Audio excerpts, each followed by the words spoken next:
Okuhle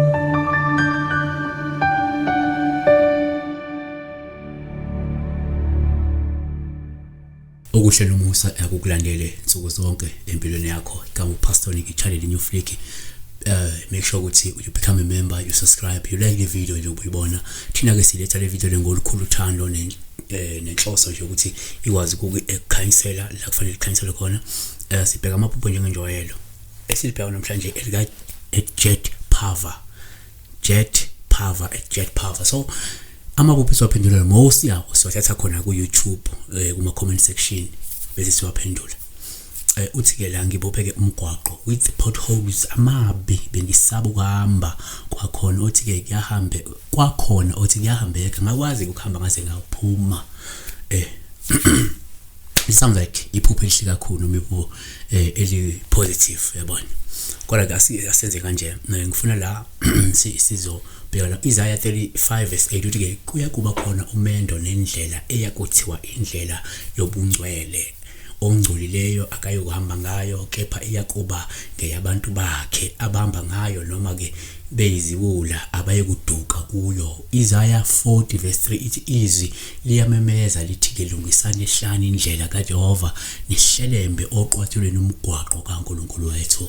Isaiah 15 verse 19 ithi ke indlela yevila injengothango lobobe kepha umkhondo wabakhethekileyo ungumendo wabakhutheleyo empilweni. Isaiah 16 verse 17 ithi ke umendo wabaqotho ungokudeda ebubini oqaphela indlela yakhe ulondoloza umphefumulo. Ikhona futhi verse lithi uNkulunkulu uJesu Kristu indlela neqiniso.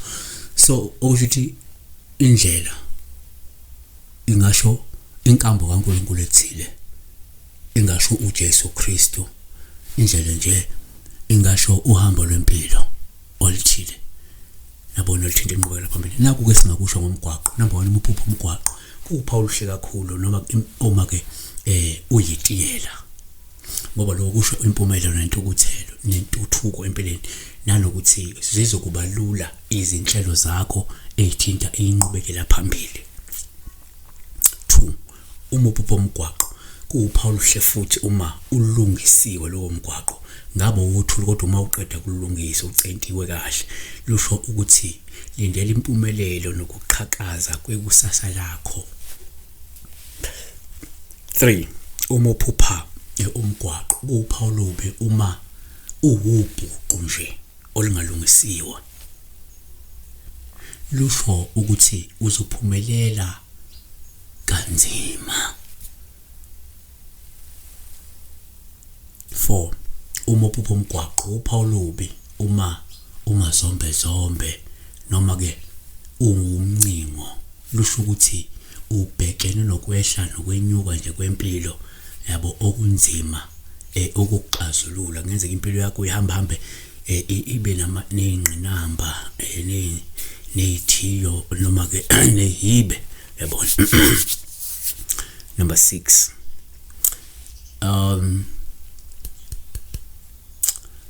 Number 5 empeleni umuphupho umgwaqo uphawu lobuma lo mgwaqo nezigodi ngoba lusho ukuthi noma lusho izithiyo nehibe kanye nobunzima osuke uzahlangabezana nabo ezinhlelweni zakho zekusasa. 6 umuphupho futhi umgwaqo sithatha njengophawu luhle uma uhamba ngawo nje uhamba ngomgwaqo yabona lungasho nje ukusithuthukisa lungasho lokuphokophela phambili empeleni okuthi ngenzeka umuntu osithuthukisayo nophokophile phambili ngokwempilo. Number 7 umuphupho umgwaqo kuwuphawu lubike uma eminingi umgwaqo lungasho mhlawumbe ukungabaza mhlawumbe lingasho ukushintsha kokholo lwakho kungasho ukuhlubuka ukuphambuka noma ukuchezuka endleleni zikaNkulunkulu kungasho ukungazi ukuthi uthathe luphi uhambo lwempilo noma uthathe mapha ama-advice azokusa phambili noma uthathe ziphi zeluleko osikunikeza zona eziningi asikunikeza zona ezithinta impilo yabona. Sibonga kakhulu kanti ke kuhle uma uhamba ngomgwaqo ube nama potholes but ugcine ufikile ekugcineni la kade uya khona wandlula lama potholes, kusho ukuthi nakuba uzodibana nazo ingqinamba noma ithiyo noma isibe empilweni, kodwa uzogcina uphumelele empilweni ngokubekezela nophopha noma ngokuthola izeluleko nomhlahlandlela wempilo. Siyabonga kakhulu uNkulunkulu akakulonde kubusiseke usabheka lo mfanekiso oqoshiwe yokwenza wena okubalekile ukuthi ke ulike usubscribe and become a member. Sinabantu abawu10 abangama member. Lokho kukhomba ukuthi abantu they value lo msebenzi sibanikeza wona wamaphupho. uNkulunkulu akabalonde bonke labo kanye nalabo abanikelayo ku channel. May God bless you.